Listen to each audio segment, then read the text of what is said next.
तीन प्रकार का ज्ञान होता है। एक होता है इंद्रियगत ज्ञान।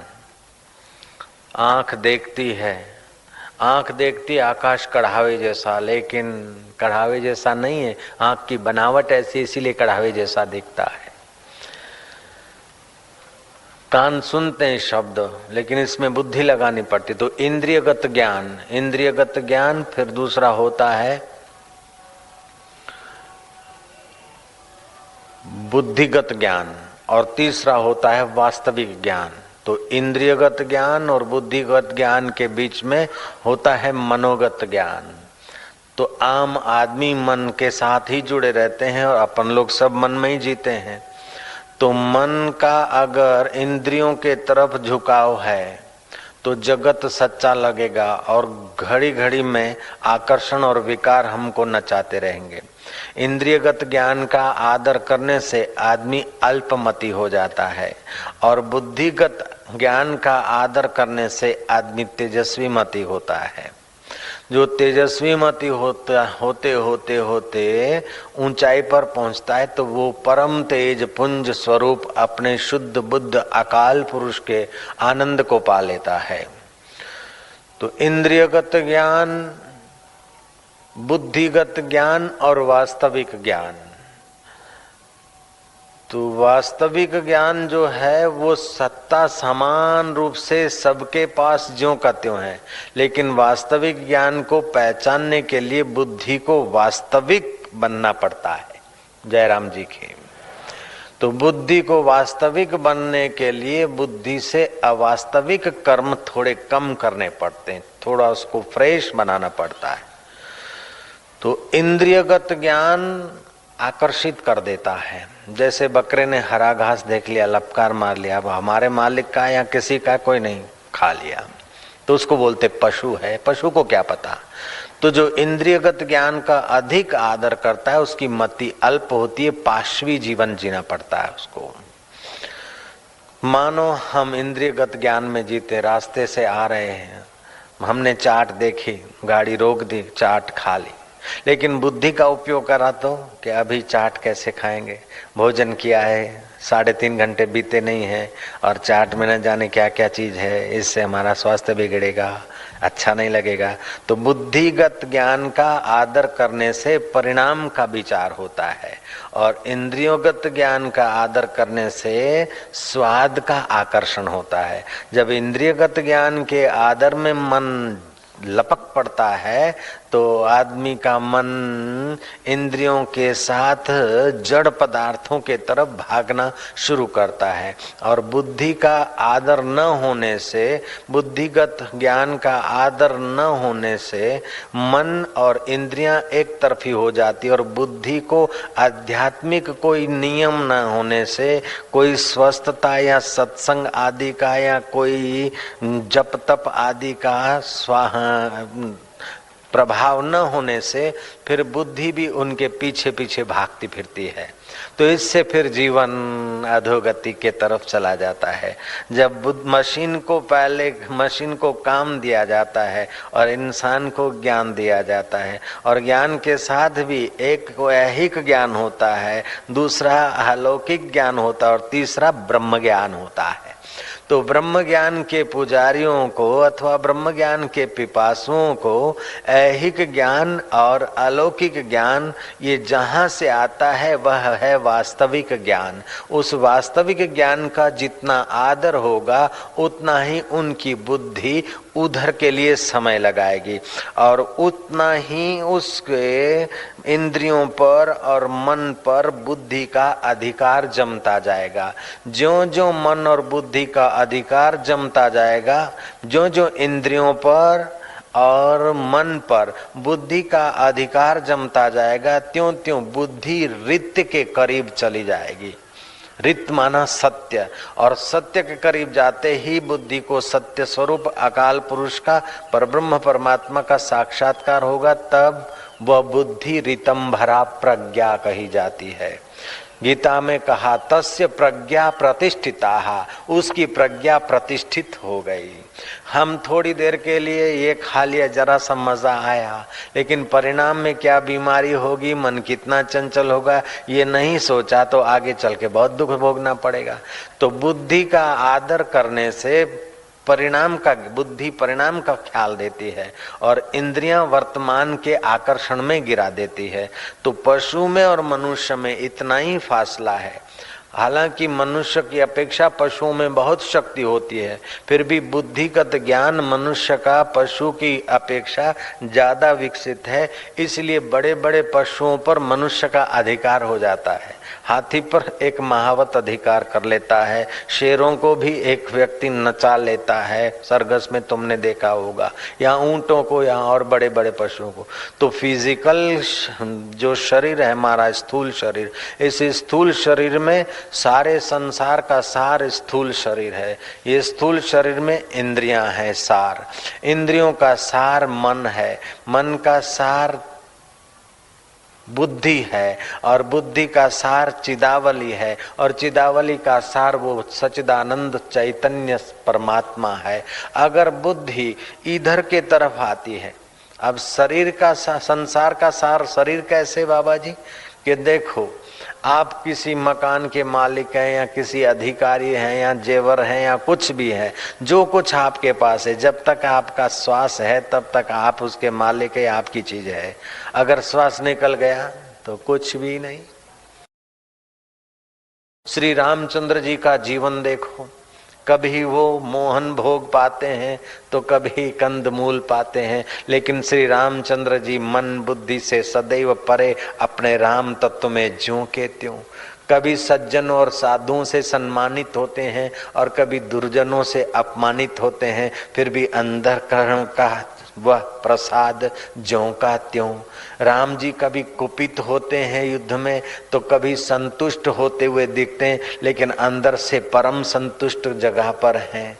एक तरफ तो शहनाइयां बज रही है, राज्याभिषेक की तैयारियां हो रही है, माँ मंगल मना रही है, सीता जी दान पुण्य कर रही है, कौशल्या जी पूजा कर रही है, दान पुण्य कर रही है, और वहां कई को मंथरा ने अड़ंगार लगाने की दे दी और राम राज्य के बदले राम वनवास हुआ, लेकिन फिर भी राम जी के चित्त पर उसका कोई प्रभाव नहीं पड़ा, उनके चेहरे पर भी कोई प्रभाव नहीं पड़ा, क्योंकि राम जी का मन इंद्रियों के साथ और इंद्रियां देह के साथ नहीं, इंद्रियों और मन के साथ राम नहीं जुड़े थे। राम तो अपने राम स्वभाव में थे, और राम का साकार विग्रह ये मर्यादा व्यवहार की स्थापित करते हुए जीव को ब्रह्म ज्ञान कैसे हो सकता है उसका दर्शन करा रहे हैं।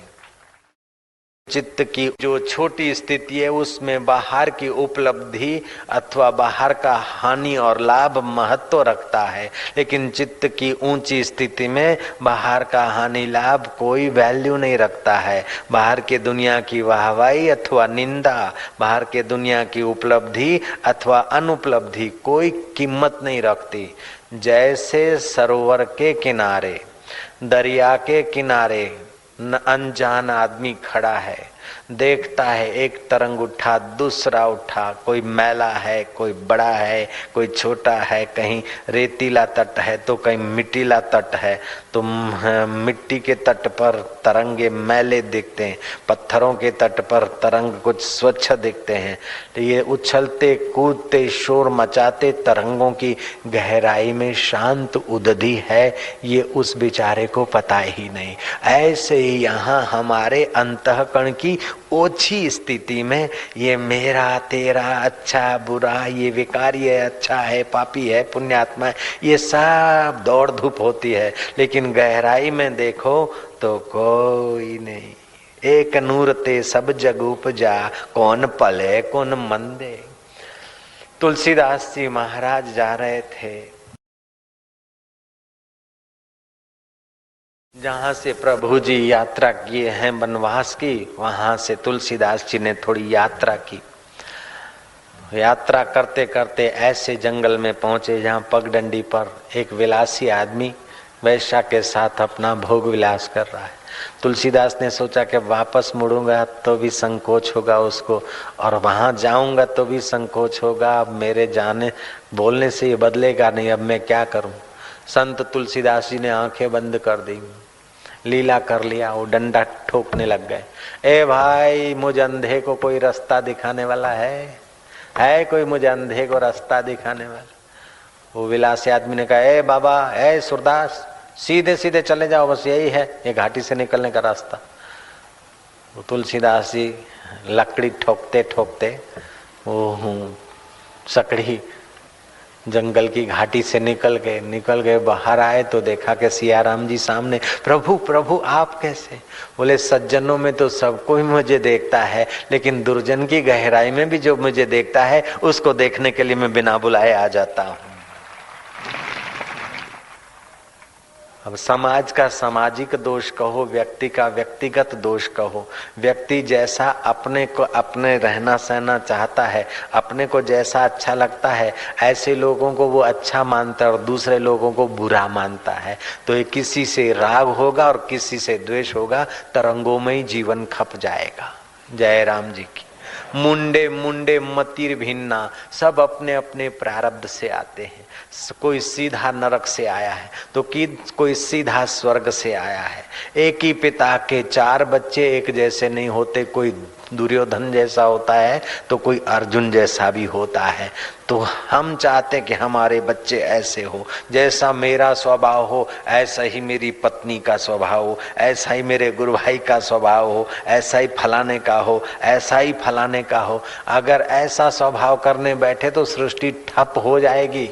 आपके हाथ की उंगलियां सब एक जैसी नहीं हो सकती, तो सब मनुष्य एक जैसे कैसे हो सकते हैं?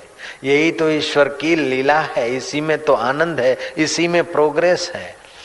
कोई केजी वाला है तो कोई चौथी वाला है, कोई एमए वाला है तो कोई पीएचडी वाला है, तो कोई श्री गणेश कर रहा है। तो ये संसार रूपी पाठशाला है, इसमें सब लोग अपनी अपनी प्रारब्ध से उतार चढ़ाव सहते सहते प्रोग्रेस करने के लिए भेजे जाते हैं। आदमी का आग्रह रहता है कि ये अच्छा नहीं है, वो अच्छा नहीं। अब अच्छा वो नहीं करता और चित्त तू बिगाड़ रहा है। योगी ये सब जानते हैं तो अंदर से योगी संतुष्ट होते और बाहर से ऊपर से राम जी का भी रोष भी कर लेते हैं और कभी संतुष्ट भी हो जाते, लेकिन गहराई में राम अपने में ही रम रहे हैं और हम लोग विकारों में उलझ जाते हैं। जय राम जी बोलना पड़ेगा। कृष्ण की बंसी बज रही है, पूतना आती है तभी भी कृष्ण संतुष्ट है, ढेनकासुर आ रहे हैं तभी भी कृष्ण संतुष्ट है, बकासुर और अघासुर आए तभी भी, और नरोवा कुंजरोवा करते तभी भी, अनुच वो संधि दूत होकर जाना पड़ता है तभी भी कृष्ण की वही शांति, और घोड़ों को चंपी करना पड़ता है तभी भी वही शांति, अर्जुन बात नहीं मानता तभी भी कृष्ण की वही शांति। बात वो न माने और अशांत हम रहे, ये तो पागलपन है। लेकिन एक पागलपन नहीं, सारी दुनिया पागलपन में, आप हम सब लोग। जयराम जी बोलना पड़ेगा।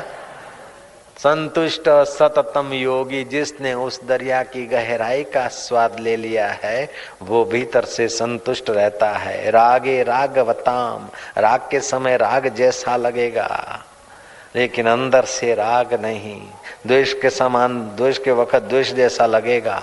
ऐसे पुरुष समाज में रहते हैं, खाते पीते लेते देते हैं, लेकिन उनका राग द्वेष बहते हुए पानी में लकीर जैसा होता है। जो निगुरे लोग हैं, निपट निराले, उनका राग द्वेष होता है लोहे पर लकीर जैसा। जो गुरुमुख हैं, भगवान को गुरु को मानते हैं, ऐसे आदमियों का राग द्वेष होता है धरती पर लकीर जैसा। और जो साधु या साधक हैं उच्च कोटि के, उनके हृदय का राग द्वेष होता है बालू पे लकीर। और जिन्होंने संतुष्ट सततम योगी के पद को पा लिया है, उनका व्यवहार काल में राग द्वेष दिखेगा लेकिन बहते हुए पानी में लकीर जैसा। वो जो अत्यंत निपट निराले हैं, उनको तो जैसे लोहे पर लकीर, लोहे की लकीर कब मिटे? जब जाएगा भट्ठे में, घन लगेगा तब लकीर मिटेगा।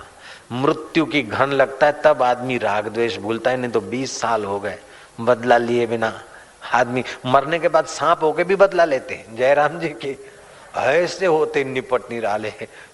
ऐसे भी कई केस हमने देखे सुने होंगे। तो वो एकदम फोर्थ क्लास होते हैं। बाकी के जो लोग होते हैं, थोड़ा समय गया, दिवाली आई, किसी ने जो भूल कर दी, राग द्वेष है, लेकिन किसी निमित्त से किसी ने मिला दिया, समझौता कर दिया, चलो हाथ मिला दिया, मिठाई खा ले यार, जो हो गया भूल गया यार, तू बंदे भूल, तू बंदे भूल, ले खा लो मिठाई, बोले सोनिहाल सत श्री अकाल, भूल गए बंदे सदे, ठीक हो गया। तीसरे वो बंदे होते हैं कि किसी ने मिलाया जुलाया नहीं, लेकिन समय बीत गया। समय बीतने पर, जैसे थोड़ा समय बीतने पर बालू पर हवा चलती है ना, तो बालू की लकीर बन भर जाती है।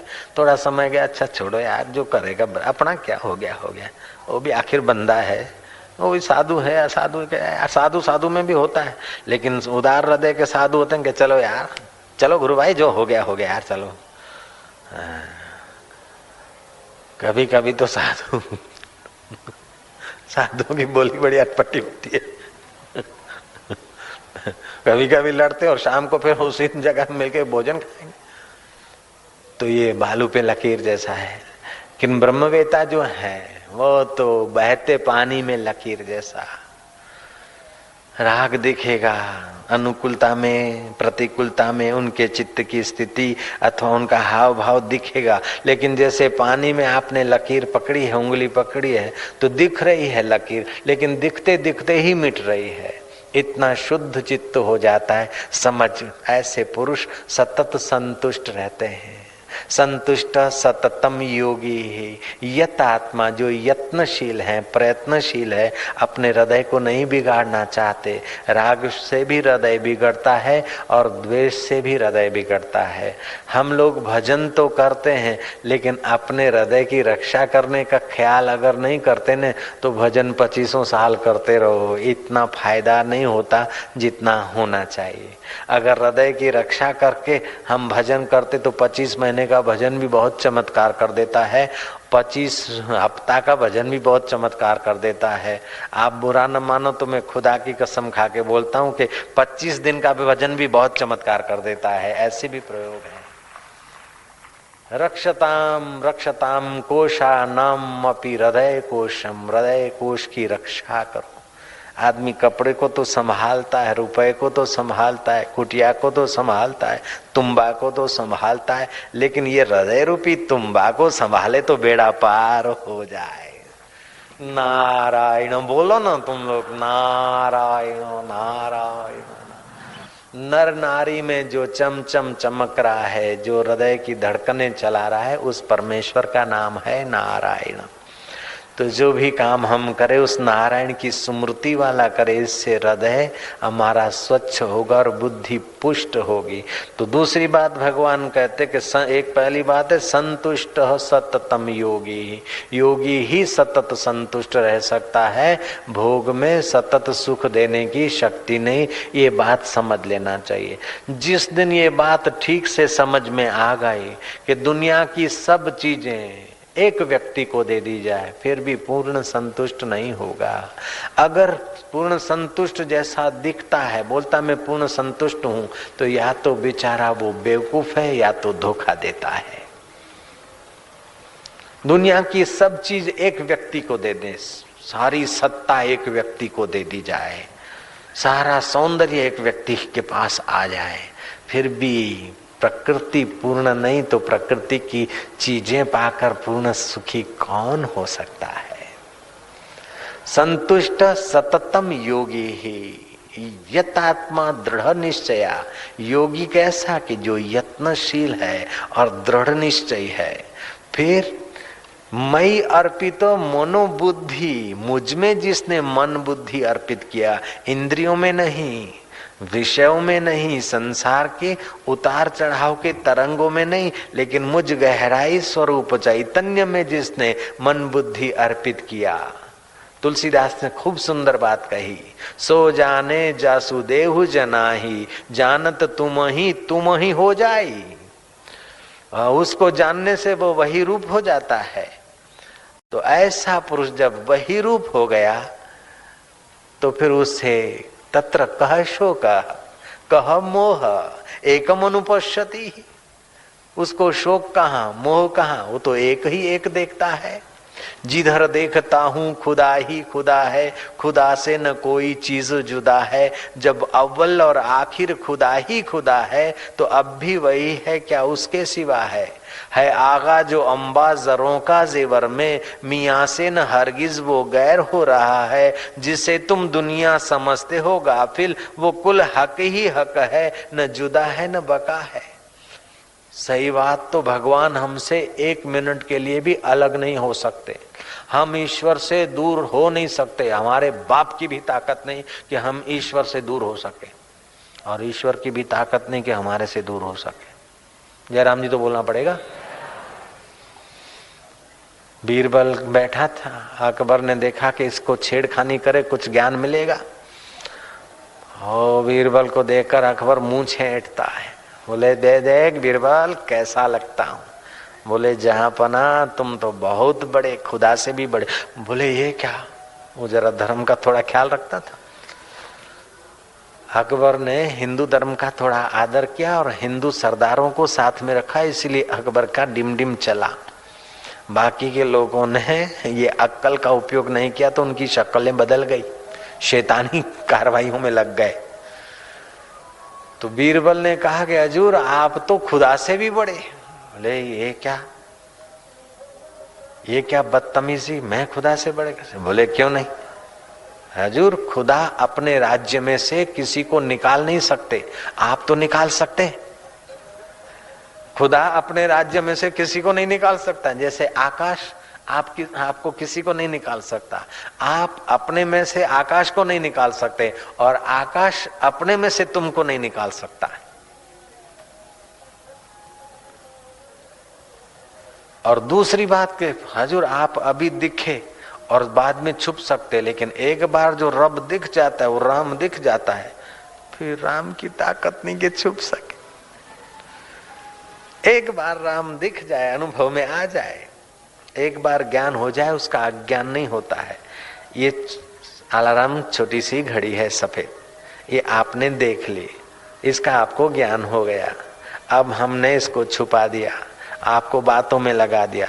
आप इसकी विस्मृति कर सकते हैं, इसका मैं आदर्शन छुपा दिया, आपको आदर्शन हो सकता है, लेकिन इसका मैं अब ज्ञान नहीं छीन सकता हूं आपसे, चाहे मैं 1000 कोशिश करूं। इसका ज्ञान आपसे छीन नहीं सकता हूं, और आप 1000 कोशिश करें, इसका ज्ञान आप नष्ट नहीं कर सकते। भले अचेतन मन में विस्मृति हो जाएगा, लेकिन ज्ञान रहेगा। अब 10 दिन के बाद दिखाऊं, हाँ मैंने देखा था। अरे 10 साल के बाद किसी व्यक्ति को देखा, एक बार ज्ञान हो जाता, अरे आप फलाने, हाँ फलाने। तो एक बार जब जड़ वस्तुओं का ज्ञान होता है तो वो नहीं छीना जा सकता है। तो सदा रहने वाले राम का एक बार ज्ञान हो जाए तो फिर अज्ञान कैसे होगा? भगवान का एक बार ज्ञान हो जाए ठीक से, वो कैसे होगा कि जो मन बुद्धि विकारों में लगे हैं, जो मन बुद्धि मैं तू में उलझे, उस मन बुद्धि को मुझ में जब लगाने की कला पा लेगा, तो कला पाने के लिए मई अर्पित मनोबुद्धि यो मद भक्त सम में प्रिय है। ऐसा जो भक्त है वो मेरा प्यारा है। जो भगवान का प्यारा है तो भगवान उसके प्यारे हो गए। तो जैसे तरंग और सागर अभिन्न होता है, ऐसे ही वह जीव ब्रह्मरूप हो जाता है।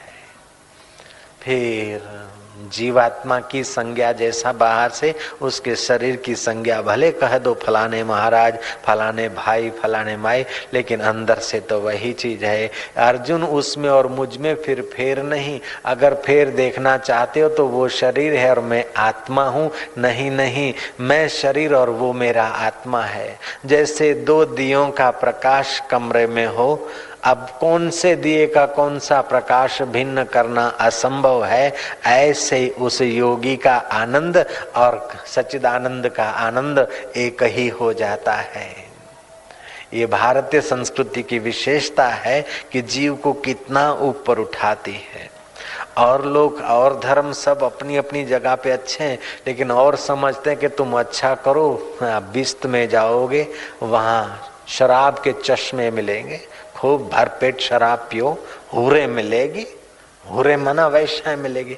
लेकिन सनातन धर्म, हिंदू धर्म कहता है कि अच्छा करो लेकिन भगवान को अर्पण करो, और भगवान को अर्पण करने से मन बुद्धि शुद्ध होगी, मन बुद्धि शुद्ध होगी तो भगवान में लगेगी, स्वर्ग भी उसके आगे कुछ भी नहीं। तीन टूक कौपी न की भाजी बिना लूण, तुलसी हृदय रघुबीर बसे तो इंद्र बापड़ो कूण।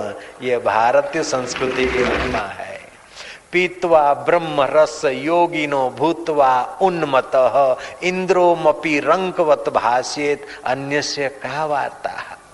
ऐसे सतत संतुष्ट भृगु जी महाराज, भृगु ऋषि रहते थे अपने आत्मानंद में। कभी दूध दाद पी लिया, कभी थोड़ा टिक्कड़ विक्कड़ खा लिया। संत की सेवा करना सरल है। जो लोग बोलते संत का खर्चा और हाथी का खर्चा एक जैसा है, वे लोग अभी संतत्व की महिमा में थोड़ा और मेहनत करें। संत का खर्चा और हाथी का खर्चा एक नहीं होता। संत का तो आवश्यकता बहुत कम होता है। हाँ, कोई मंडलेश्वर है या कोई ये है, कोई पदवी का खर्चा अलग बात है, संत का पर्सनल खर्च नहीं होता है। जयराम जी की खर्च होता है पदवियों का, पूछड़ों का खर्च होता है। ये जो पूछड़े लगे ना, इतने बड़े महाराज तो अब गाड़ी भी चाहिए। पहले तो हम बड़े मजे से जीते थे, अब हमारा खर्च बढ़ गया।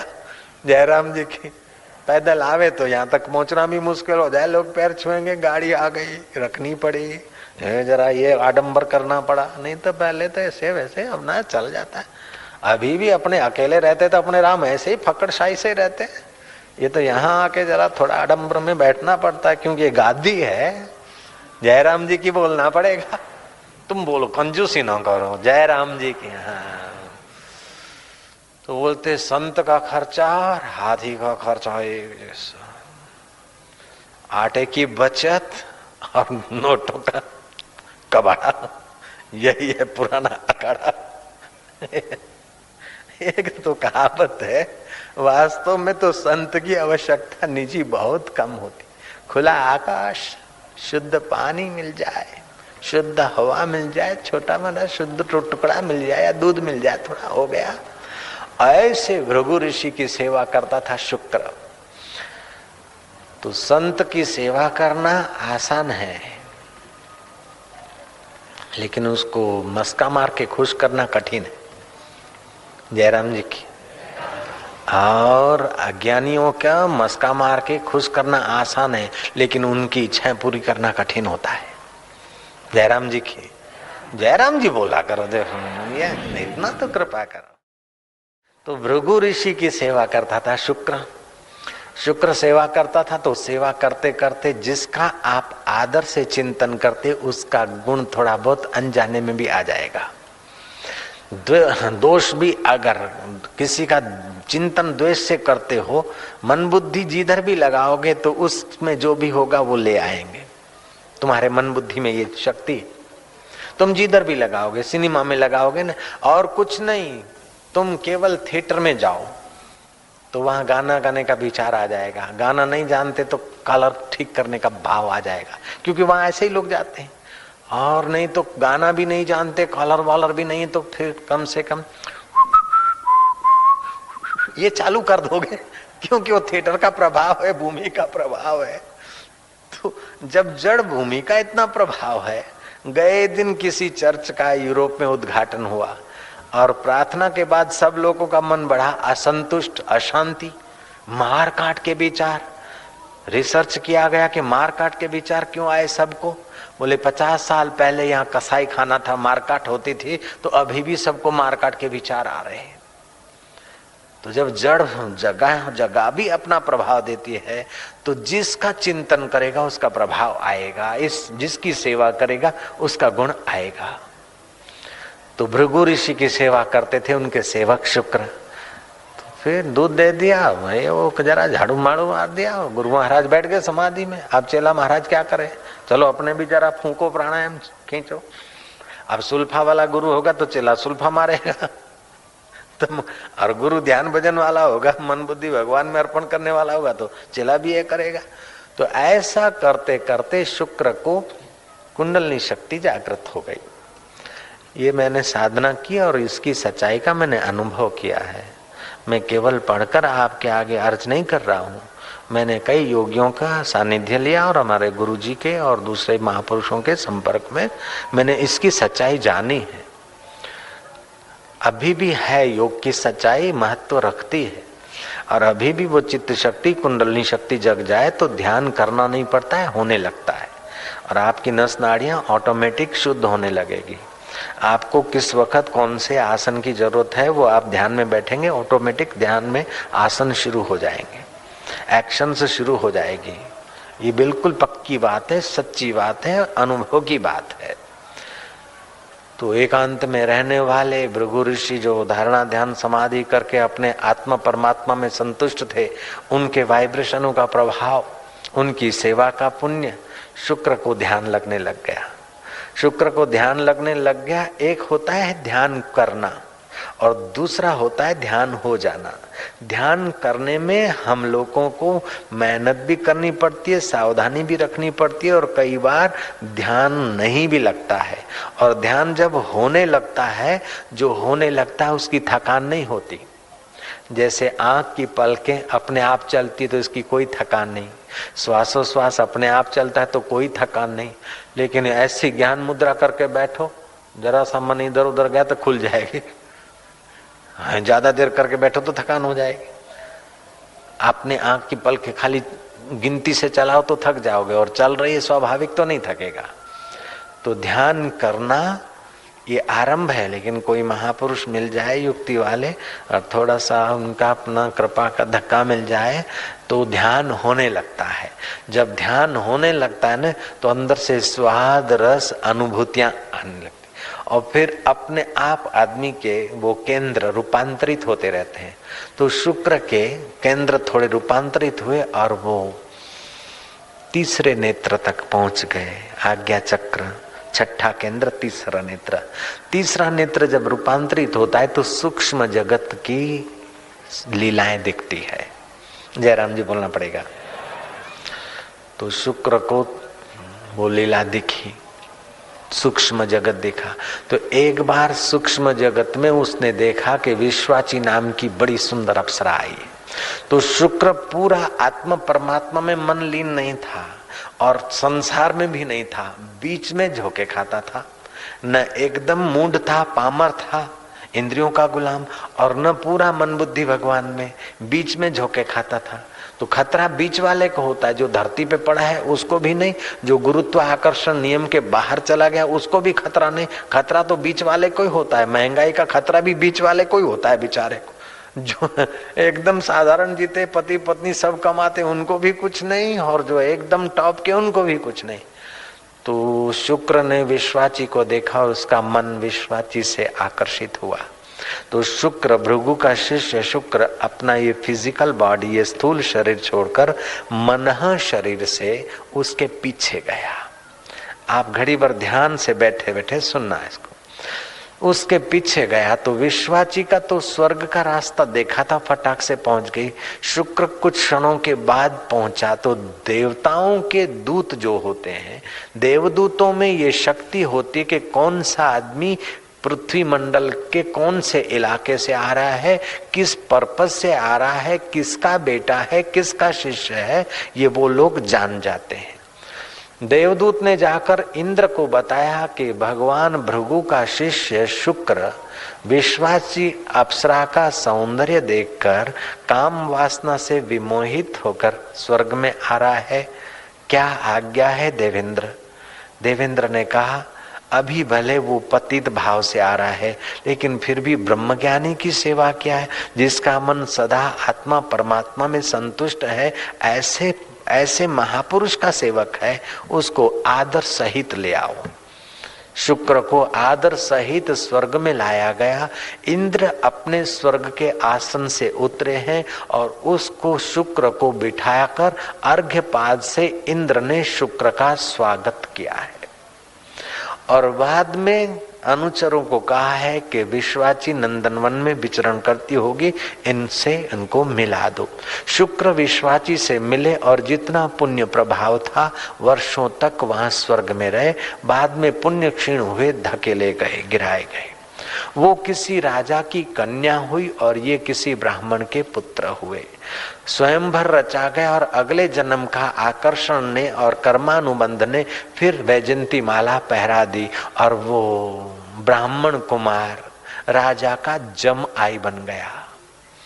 कुछ समय बीतने पर राजा को वैराग्य हुआ कि आखिर खा खा के कितना, भोग भोग के कितना और तखत पर कितना, ये सब मेरे को छोड़ जाए, उसके पहले इन भोगों को छोड़कर मैं क्यों न भगवान का भजन करूं। जमाई को राज्य देकर राजा जंगल में गया और समय पाकर जमाई भी बूढ़ा हुआ शुक्र। तब उसको वैराग्य हुआ कि अरे संसार के भोगों में कोई संतोष नहीं। जुआनी में तो लगा कि हाँ मजा ले रहे, लेकिन अब तो देखो शिथिलता आ गई। Young person says life is full of Joy, but wise person says life is full of सारो। जवान समझते जिंदगी मजा की लेने के लिए, लेकिन बूढ़े बुजुर्गों से पूछो कि ऐसा कोई इंद्रियों का भोग नहीं जो भोक्ता को जड़ता पराधीनता में धकेल न दे। लेकिन आत्मा का सुख ऐसा है कि स्वतंत्र सुख है, जड़ता दूर करता है। इस प्रकार शुक्र ने कई जन्म पाए। अंत में भृगु ऋषि को जब पता चला और भृगु ऋषि की महासमाधि में से, वर्षों की समाधि से, 36,000 वर्ष के, कितने हजार वर्ष की समाधि से जब भृगु ऋषि उतरे तो उन्होंने देखा कि मेरा सेवक कहाँ गया। कुपित हुए तो काल साकार होकर आया। उसने कहा मैंने तुम्हारे बेटे को नहीं मारा, तुम्हारे सेवक को, ये अपनी वासना से मरा है। जय राम जी की। इसलिए भगवान कहते हैं कि संतुष्ट सततम योगी यतात्मा दृढ़ निश्चया मई अर्पित मनोबुद्धि यो मद भक्त सम्य प्रिय। मुझ में मन बुद्धि को अर्पित करो। शुक्र को वैराग्य हुआ और फिर वो दूसरे मरा तो दूसरे जन्म में किसी ब्राह्मण के घर जन्म हुआ और वैराग्य के बल से ध्यान भजन करा और बड़ा गुरु हुआ। गुरु तो हुआ लेकिन अभी तक भगवान में मन बुद्धि अर्पित नहीं हुआ। दान दक्षिणा चेला चाटी में फिर मरा तो फिर दूसरा जन्म लिया, घीवर का लिया, फिर कभी हाथी का लिया। ऐसे करते करते कई जन्म लिए। आखिरी में वो गंगा किनारे तप करने के लिए बैठा। उस समय भृगु ऋषि जागे और भृगु ऋषि ने काल को श्राप देने की जब ठानी तो काल ने बताया कि इस समय गंगा किनारे है, मैंने उसको नहीं मारा, घूमता घूमता वहां पहुंचा है।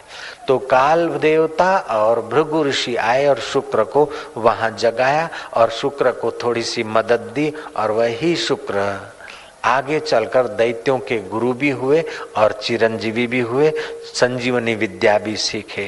कहने का तात्पर्य है कि जीव में ऐसी अद्भुत शक्ति है कि वो चाहे तो अपने ईश्वरत्व का अनुभव कर सकता है, चाहे तो स्वर्ग का भोग भोग कर फिर गिर सकता है, चाहे तो यहाँ के भोग भोग के फिर मरे, चाहे तो यहाँ के भोगों से चित्त को उपराम करके मन बुद्धि को अमर आत्मा में मिलाकर इसी जन्म में ब्रह्म ज्ञान पाकर मुक्त हो जाए। इसके हाथ की आपकी दृढ़ता कहाँ है, आपका मन बुद्धि कहाँ है। अगर इधर उधर है तो भगवान को प्रार्थना करो, अगर भगवान में है तो भगवान को कहो कि और तुझी में लग जाए, अगर नहीं है तो कहो कि नाथ नहीं लगता है, मैं जैसा तैसा हूं, तेरा हूं। अब मेरा मन बुद्धि संसार के खान पान में तो कई युगों से भटकते आए। कितना भी मैंने शरीर को खिलाया, अंत में इसको जलाना, कितना भी इन आंखों को दिखाया, अंत में जलाना, कितना भी नाक को सूंघाया, अंत में संतोष नहीं, कितना भी कान को फिल्म के गीत सुनवाए फिर भी संतोष नहीं। हे प्रभु, संतोष तो मुझे तेरे ही दीदार से होगा। इसलिए हे भगवान, अब तू ही मेरा मन बुद्धि तुझी में लगा दे। मेरे इष्ट देव, मेरे रब, सच्चा हृदय से अगर प्रार्थना होती है तो काम तुरंत होता है, अगर सच्चे हृदय से नहीं भी होती है तो झूठ मूठ भी दुराया हुआ एक दिन सच्चा हो जाता है। नारायण बोलो, नारायण नारायण नारायण नारायण नारायण। ऐसी कृपा कर दे कि हे प्रभु मेरा मन बुद्धि तुझ में लग जाए। वास्तव में देखा जाए तो मन बुद्धि परमात्मा की सत्ता से स्फुरित होता है और परमात्मा की चेतना में ही घूमता है, लेकिन ये परमात्मा की माया का आकर्षण में मन बुद्धि इतना उलझा है कि जो करना चाहिए वो काम रह जाता है और जो नहीं करना चाहिए वहीं घूमता फिरता है। कभी कभी ध्यान में बैठे तो एक प्रयोग करें कि अपने इष्ट देव को सामने रखें, आंखें ऊपर न करनी पड़े नीचे न करनी पड़े, एक तान 5 मिनट तक आंख का तारा न हिले, ऐसे देखते रहो। फिर मनो मन प्रार्थना करो कि अब मन बुद्धि कहीं भी जाए तू ही संभालना, हम तो अब तेरे हो गए। निर्भर होते जाओगे, सरलता बनती जाएगी। कभी बैठे हैं, होठ बंद कर दिए, दांत खुले रखे, बीच तालू न तालू को छे न नीचे, बीच में जिह्वा रख दी, श्वास जाए उसको गिनो। एक श्वास अंदर जाता है, शिव भक्त शिव कह दो, राम भक्त राम कह दो, जो आपको अच्छा लगता है श्वास में कह दो। बाहर आए तो 1 2 3 श्वासोश्वास की 50 की 60 की 100 की गिनती करो। माला श्वासोश्वास की जगत भगत के बीच जो फेरे सो गुरुमुखी, ना फेरे सो नीच, कबीर जी ने कहा। आपके शरीर की थकान मिटेगी, इंद्रियों का आकर्षण कम होगा और मन बुद्धि अंश मात्र भी भगवान में लगेगा तो आपके मन बुद्धि में तेजस्विता बिल्कुल आएगी, पक्की बात है। नारायण नारायण, जितना हित हराम से उतना हरि से होए, कह कबीरवा दास का पला न पकड़े कोई। जितना इन नश्वर चीजों से, नश्वर तू और मैं से हमारा मन बुद्धि उलझाए, उतना अगर आत्मत से हो तो हमारा पला काल क्या पकड़ सकता है, काल के बाप की ताकत क्या है। तो आज का श्लोक भगवान बता रहे हैं, संतुष्टः सततं योगी, संतुष्टः सततं योगी, यतात्मा दृढ़ निश्चयः, यतात्मा दृढ़ निश्चय, मयि अर्पित मनो बुद्धि, मयि अर्पित मनो बुद्धि, यो मद्भक्त समे प्रिय, यो मद्भक्त समे प्रिय। हरि हरि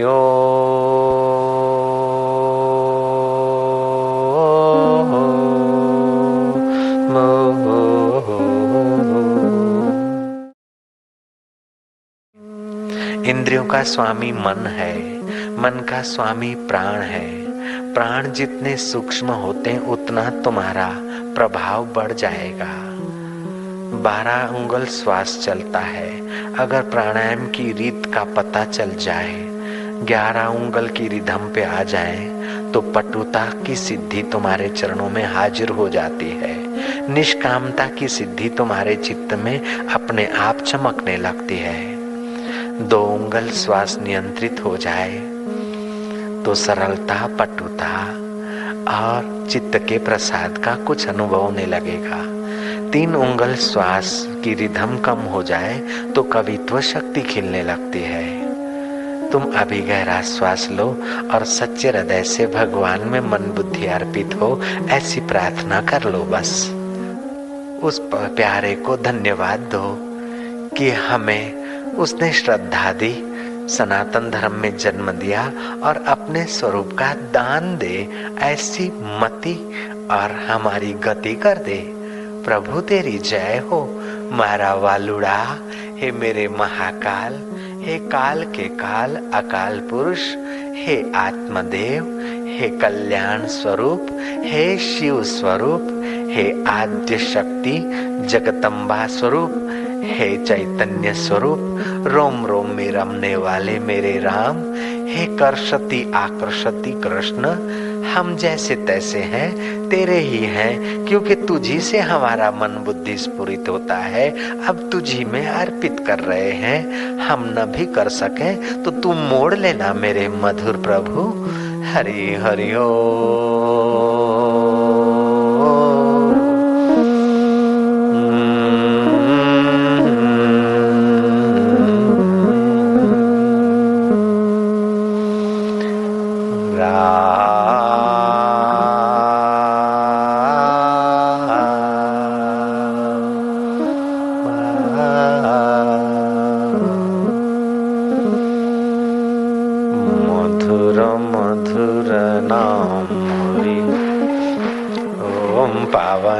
पावन नाम हरि।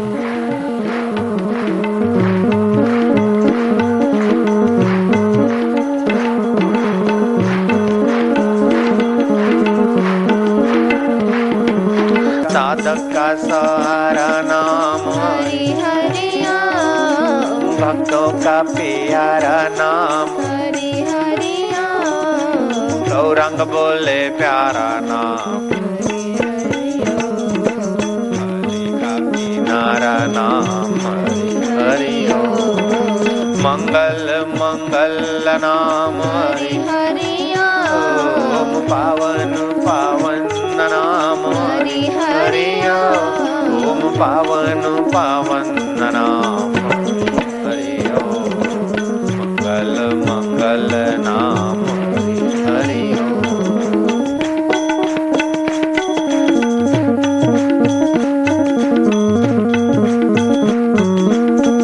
तुम किसके नाम की ताली बजा रहे हो वो जानता है ना। तुम्हारे कानों में किसका नाम पड़ रहा है वो भी प्यारा जानता है ना। तुम जिसका नाम बोल रहे हो उससे तुम्हारी जीव पवित्र हो रही है वो तो तुम भी जानते हो। तुम उसको प्यार करते जाओगे तो तुम्हारा मन बुद्धि उसमें मधुर होता जाएगा। पावन पावन नाम हरि हरि ओम, मधुर मधुर नाम हरि हरि ओम, कली का किनारा नाम हरि हरि ओम, पाप का निवारक नाम हरि ओम, प्यारा नाम हरि ओम, हरि हरि ओम। हरि हरि ओम, राम राम ओम, राम राम ओम, शिव शिव ओम। शिव शिव ओम, मीरा बोले प्यारा नाम हंसी बोले वही नाम गौरंग का सहारा नाम हरि हरि ओम। कली का किनारा नाम हरि हरि ओम। पावन पावन नाम हरि ओम। मधुर मधुर नाम हरि ओम। दिलों का दुलारा नाम हरि हरि हरि ओम। कली का किनारा नाम हरि हरि ओम। पावन पावन नाम ओम। मधुर मधुर नाम हरि हरि हरि हरि ओम। हरि ओम, हरि हरि ओम। हरि ओम, प्रेम से बोलो प्यारा नाम हरि हरि ओम, दिल से बोलो दुल्हारा नाम हरि हरि ओम। कली का किनारा नाम पावन पावन नाम हरि हरि ओम।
का दुलारा नाम, हरि हरि ओम, पाप का निवारक नाम, हरि हरि ओम, नाम बोले प्यारा नाम, हरि हरि ओम, गौरंग बोले वो ही नाम, हरि हरि